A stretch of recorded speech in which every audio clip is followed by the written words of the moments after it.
welcome back to my channel. I posted a couple of videos about my hair. Some of you lovely people had some more questions for me, so I just decided to make a Q&A. So let's just get into it.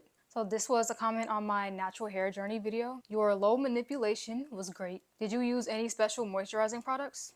From what I can remember, because this journey started 10 years ago, and I really don't moisturize my hair outside of washing it and conditioning it as much today. I do remember using deep conditioning masks and leave-in conditioners when I was younger. Because you know, when you first start your natural hair journey, you like kind of a product junkie. You just on top of your hair, you're really into it. You're dedicated to seeing it grow. That was me. I really liked the Shea Moisture masks, like the Jamaican black castor oil one, the intensive hydration one, and the classic deep moisturizing mask, and also the Carol's Daughter black vanilla leave-in conditioner. Occasionally I would spray the hair milk moisturizer on my hair. If by special you mean did I like make anything myself, do I have like a grandma's recipe or anything like that? No, it was just some Shea Moisture masks, some Carol's Daughter masks here and there. Not that their products aren't special, but was I whipping up stuff in the kitchen? No. This was another comment on the natural hair journey video. Nice vid. How long do you generally leave the twists in before you take them out? And how long do you leave them in a twist out after you take out the twist? And how do you preserve your twist out after? We love a three-parter. A lot of factors to consider. Today, I leave my twists in unless I feel like it's really necessary for me to have my hair out. For example, I am an actor, so if I get an audition that requires me to have my hair out, then I'll take out my twist. If it does not, these twists will remain in my head until I decide to take them out. Just because it's easier for me to live this way.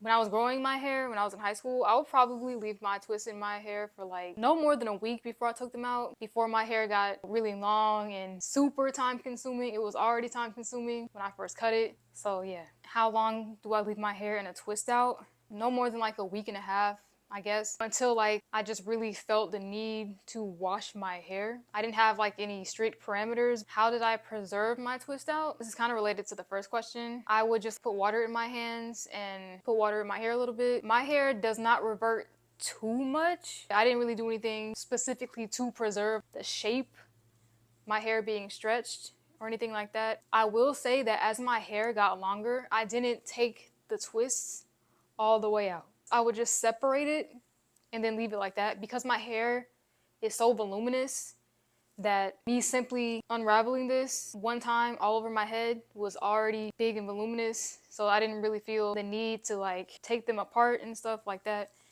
So I would just sleep with I would just put it in a bonnet. And I will say sometimes, maybe after like a week or so of wearing it and it was starting to lose the shape of it a bit, I would twist my hair in the front and on the top and maybe some down here at night and then take it out in the morning before school. But other than that, it stayed pretty much stretched until I washed it again. The rest of these are comments under my taking down my braids and twisting my hair video. I only have one question. How do you wash your hair with the braids? Do you do them every time? I'm younger than 18 and it's a question I've had for a while. The reason I prefer braids is because they're super duper low maintenance. You don't have to do anything with your braids really after you wash them. All I do is wash my hair the way I normally would, except I don't bring the product all the way down the length of the braids. I don't really feel that that's necessary. I kind of just keep it at my roots and my scalp. Just shampoo, condition. You can do a deep conditioner wherever your hair is in the braids. You can do that and then just rinse it out. I'll like blow dry my scalp just so I don't have a wet, damp scalp all day, and then you just gotta let time dry your braids. Your braids are pretty much gonna drip all day. That's just how they are. It doesn't really mess up your braids. As they grow out and they get older, you're gonna have the frizz and the flyaways, but washing your braids doesn't really mess up my braids. But I am speaking for myself because I don't have a very loose hair texture. So I think if you did, your braids don't really last as long, but because I have a pretty tight curl pattern, I'm able to wash my braids pretty frequently and then just let them dry and continue. I'm impressed by the lack of flaky product buildup / dandruff after 3 months. How did you clean them so well before taking them down? Like the previous question, I just wash my hair like every week, which is more often than I wash it when my hair is twisted or if it's out, because braids give me the freedom to wash my hair regularly without having to style it or do anything to it afterwards. So I guess that may be why I didn't have so much buildup.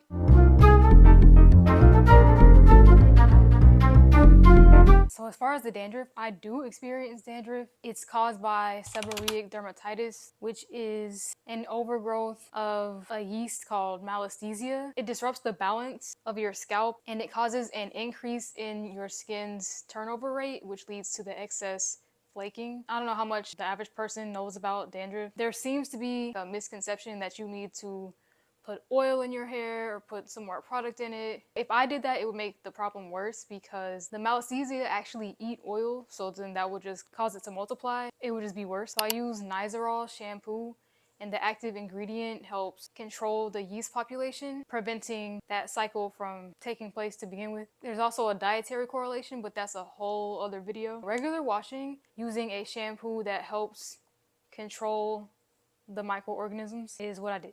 Last but not least, can you tell me what you use daily and what you do to get this length? Hair is so beautiful. Thank you so much. I think I may sound like a broken record again. Like I said in my natural hair journey video, it's taken me 10 years for my hair to get this long. And it's also genetic. On my father's side of my family, my relatives have really long, strong, thick hair, and that's really it. Also, me being very young, because this comment was on my taking down my braids video. If you haven't seen my natural hair journey video, I'll refer you to that because that just gives you a better picture of how long it took for my hair to grow. I didn't use anything daily. I didn't use any rice water, anything like that. It was really just time and low manipulation. Braids, twists. Then again, everyone's hair is different. My hair isn't gonna behave like the next person's hair and vice versa. I will say, like in one of the previous questions, the leave-ins, the hair milks, the deep conditioners here and there, and low manipulation, and then just patience. It really comes down to genetics. I hate when I say that. I feel like it sounds dismissive, and I don't want to like tell people, oh yeah, girl, I use this, and this, and then have them thinking that's gonna grow their hair when my hair is the way my hair is on accident, honestly. Let me know if y'all have any more questions, hairstyle suggestions, or something, any products you want to see me try. Thank you so much for tuning in, and I will see you in the next video.